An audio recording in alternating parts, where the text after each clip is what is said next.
اعلانیہ توبہ کرو. اللہ مجھے شرم آتی تھی، بڑا مسئلہ تھا، وہیں جا کے توبہ کرو جہاں گناہ کیا ہے. یہ بھی بڑا مسئلہ تھا، جتنی گناہ کیے ہیں اتنی توبہ کرو. یہ بھی بڑا مسئلہ تھا، یا اتنی نیکیاں کرو. یہ بھی میرے لیے بڑا دشوار تھا. رب ذوالجلال نے میرے اور آپ کے لیے پوری انسانیت کے لیے آسانیاں پیدا کر دی. فرمایا سب سے پہلی آسانی یہ ہے کہ جس بندے نے کفر میں تھا، ایک دفعہ یہ کہہ دیا کہ لا الہ الا اللہ محمد رسول اللہ، میں رب اس کے اس کلمے کو قبول کر کے اس کا نام اہل جہنم سے ہٹا کے اہل جنت میں لکھوں گا، اور اس بندے کے صغیرہ کبیرہ تمام گناہ بھی ساتھ معاف کر دوں گا، اور میں یار کامیابی کلمے کو بنا دوں گا. اسی لیے نبی علیہ السلام نے فرمایا ابو ہریرہ جلدی جاؤ لوگوں کو بتاؤ کہ من قال لا الہ الا اللہ دخل الجنہ، جس نے بھی کلمہ پڑھا جنت میں چلا جائے گا. یا رسول اللہ صلی اللہ علیہ وسلم میں پڑھوں تو جنت میں؟ فرمایا تو بھی جنت میں کسی اور کو جلدی جلدی بتا کے آؤں؟ فرمایا ہاں جلدی جاؤ سب کو بتا دو. میرے اللہ کی رحمت جوش میں آ گئی ہے، اور اللہ فرماتے ہیں جس نے بھی میری توحید کو اپنایا، میری وحدانیت کو قبول کیا اور میرے غیر کی نفی کی، تو میں وعدہ کرتا ہوں کہ اس کو میں جنت میں لے کے جاؤں گا. یا رسول اللہ صلی اللہ علیہ وسلم میری بات کو مانے گا کون؟ کیونکہ نوید بڑی ہے، خبر بڑی ہے، عظیم ہے. فرمایا میری نالین لے کے جاؤ، میرے جوتے لے کے جاؤ، جو نہ مانے ان کو دکھاؤ. اور راستے میں سیدنا عمر فاروق رضی اللہ تعالیٰ نظر آئے. فرمایا ابو ہریرہ کس چیز کی جلدی تیزی ہے؟ کہاں دوڑے بھاگے جا رہے ہو؟ فرمایا راستے سے ہٹ جاؤ، آج میرے پاس عظیم اطلاع ہے، خوشخبری ہے. کیا خوشخبری ہے؟ من قال لا الہ الا اللہ دخل الجنہ، جو بھی کلمہ پڑھے گا جنت میں جائے گا. فرمایا واپس چلو ابو ہریرہ. انہوں نے کہا میں جاؤں گا. زور سے سینے میں مکہ مارا کہ نہیں واپس چلو. واپس لے کے آئے. یا رسول اللہ صلی اللہ علیہ وسلم اس عمر نے مجھے آگے نہیں جانے دیا، مجھے روک کے واپس لے کے آیا، حالانکہ آپ کی نالین میرے سر پہ ہیں، میرے سینے پہ ہیں. میں تو دے کے جا رہا تھا اطلاع دینے. یا رسول اللہ صلی اللہ علیہ وسلم آپ کی بات فرمان سچا ہے کہ جو بھی کلمہ پڑھے گا جنت میں جائے گا، لیکن خدشہ یہ ہے کہ پھر نماز کون پڑھے گا، پھر زکوٰۃ کون دے گا، پھر حج کون کرے گا، روزے کون رکھے گا، نیکیاں کون کرے گا. اس لیے لوگ کلمہ پڑھ کے چپ کر کے بیٹھ جائیں گے کہ جنت تو اس کے ذریعے مل جائے گی، دنیا کا نظام کیسے چلے گا. آپ نے عمر کی بات کو پسند فرمایا رضی اللہ تعالیٰ عنہ کی. اسی لیے آپ نے فرمایا لو کان بعدی نبی لکان عمر، اگر میرے بعد نبوت اور رسالت کا دروازہ بند نہ ہوتا تو عمر ہی نبی بنتا، اور نبی علیہ السلام کے زمانے میں عمر نبی بن جاتے، کیونکہ ایک نبی کے زمانے میں نبی تھے.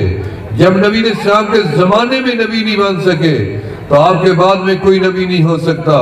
جو دعویٰ کرے گا جھوٹا بھی ہوگا، کافر بھی ہوگا، اور جہنم میں بھی جائے گا. اگر توبہ نہیں کرے گا تو ماننے والا بھی جہنم میں جائے گا.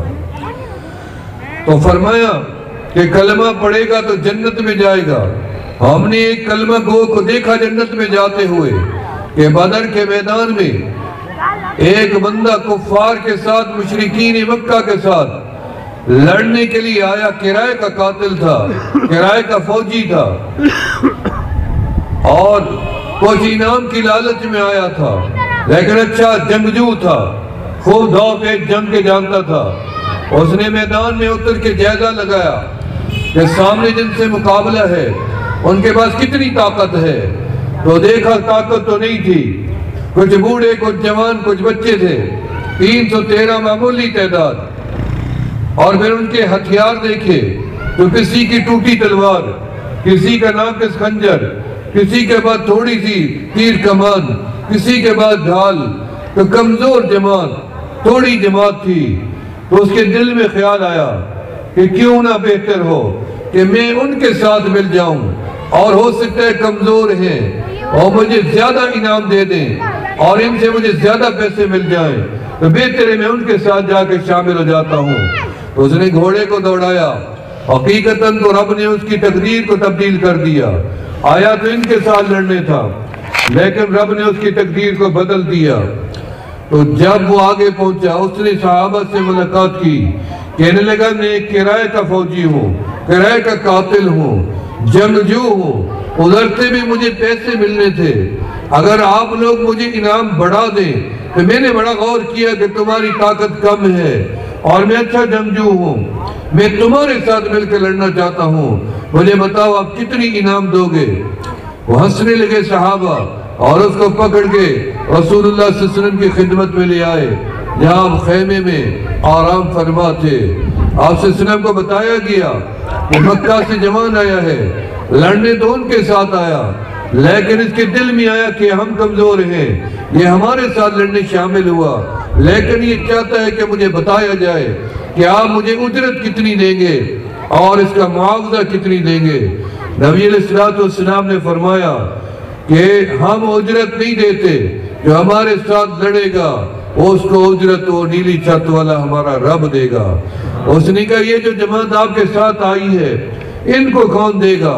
انہوں نے کہا ان کے ساتھ بھی اسی نے وعدہ کیا ہے کہ مرنے کے بعد ان کو عظیم الشان جنت ملے گی، جس میں دودھ شہد کی نہریں بہیں گی، جس میں حور و غلمان ہوں گے، جہاں اطمینان ہوگا، جہاں غم کوئی نہیں ہوگا، بیماری کوئی نہیں ہوگی، بڑھاپا کوئی نہیں ہوگا، خوف خطرہ کوئی نہیں ہوگا، امن و سلامتی کی جگہ کی ضمانت ہے۔ اگر تم وہ لینا چاہتے ہو تو پھر ہمارے ساتھ مل جاؤ۔ اس نے سوچا وہاں سے تو یہاں آ گیا، چلو جہاں یہ لوگ جس انعام پہ آئے ہیں میں بھی اسی کو قبول کرتا ہوں، اور اس نے کلمہ پڑھا اور مسلمان ہو گیا، اور خوب جانفشانی کے ساتھ سینہ تان کے دشمن کی آنکھوں میں آنکھیں ڈال کے میدان میں اترا اور خوب تیر چلائے اور خوب تلوار چلائی، کئیوں کو جہنم واصل کرنے کے بعد یہ خود بھی جام شہادت نوش فرما گئے۔ نبی علیہ السلام جب اپنے شہداء کو دیکھتے ہوئے آئے تو جب اس جوان کو آ کے دیکھا تو آپ مسکرانے لگے۔ صحابہ نے پوچھا یا رسول اللہ صلی اللہ علیہ وسلم آپ مسکرانے کیوں لگے؟ یہ تو بیچارہ شہید ہوا۔ آپ نے فرمایا شہید تو ہے لیکن مسکرانا اس چیز کا ہے کہ دیکھو اس دنیا میں سب سے سستا ترین جنت یہی ہے کہ اس نے نماز نہیں پڑھی، اس نے روزہ نہیں رکھا، اس نے حج نہیں کیا، اس نے کوئی زکوٰۃ نہیں دی، کوئی نیکی اور کر ہی نہیں سکا، صرف اس نے کلمہ پڑھا اور شہادت پا کے جنت میں داخل ہو گیا۔ اس کا مقصد کیا ہے کہ معیار کامیابی کلمہ ہی ہے۔ ساری زندگی بندہ نیکیاں کرتا رہے لیکن موت کے وقت انکار کر دے اور کہ میں کوئی کلمہ نہیں پڑھتا، سیدھا جہنم میں چلا جائے گا۔ ساری زندگی کفر کیا، موت کے وقت کلمہ پڑھ لیا تو سیدھا بندہ جنت میں چلا جائے گا۔